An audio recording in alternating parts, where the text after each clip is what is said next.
Alors là, ça devait être la grande révolution, le paiement sans contact par carte bancaire. Axel de Tarlé, il peine à décoller, ce paiement sans contact. Moins de 1% des transactions chez nous. Pourtant, près de la moitié des cartes bleues en circulation disposent aujourd'hui de cette fonction paiement sans contact. Voilà, alors, et d'ailleurs, peut-être ne le savez-vous pas vous-même que J'avoue votre que carte non, pour bleue moi, mais... fait. Alors, pour le savoir, vous voyez, vous regardez sur votre carte bancaire, s'il y a ce petit logo qui ressemble à une annonce radar sur les routes, ou Ah, qui les petites ressemble, ondes, là. voilà, Ouais. ou qui ressemble au logo du Wi-Fi, alors ça n'a rien à voir avec les radars des routes ou le Wi-Fi, ça veut dire que votre carte bancaire permet le paiement sans contact. Aujourd'hui, 45% des cartes bancaires en circulation le permettent, le font. Comment ça marche concrètement ? Alors, c'est simplissime, chez le boulanger ou chez le marchand de journaux, pour acheter une baguette de pain, vous sortez votre carte bleue et vous effectuez le paiement simplement en effleurant, pas besoin de toucher, en effleurant le terminal du commerçant avec votre carte de crédit, et hop, ça fait bip, hop, vous êtes débité, mais vous rentrez pas votre code secret.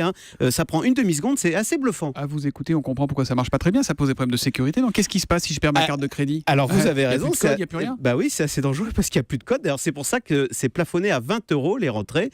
Alors les banques disent, pas de problème, si vous perdez, on vous remboursera tous les débits qui auront été faits après que vous ayez perdu votre carte, au cas où la personne se serait amusée à payer avec votre carte bancaire. Alors, c'est simple, les banques nous disent que c'est sécurisé, alors pourquoi ça décolle pas ? Ça décolle pas, effectivement. D'ailleurs, il y a ce sondage ce matin dans le Parisien fait par Odoxa. 57% des Français ne voient pas l'utilité de cette fonction. Alors, il faut dire aussi qu'il n'y a pas beaucoup de commerçants qui l'acceptent aujourd'hui. Il n'y a que 18% des commerçants qui sont équipés du terminal adéquat, même si c'est en train de monter en puissance. Mais on peut penser que ça viendra parce que franchement, ça va très vite. Alors, et notamment, imaginez chez les boulangers, ça va permettre d'éviter les files interminables à la caisse le matin avec tous ces rendus de petites pièces de 1 ou 2 centimes qu'on manipule. C'est ce qui fait dire aux experts que ce système va finir par s'imposer. Simplement, c'est comme toutes les révolutions, Internet ou le téléphone portable, ça prendra un peu de temps.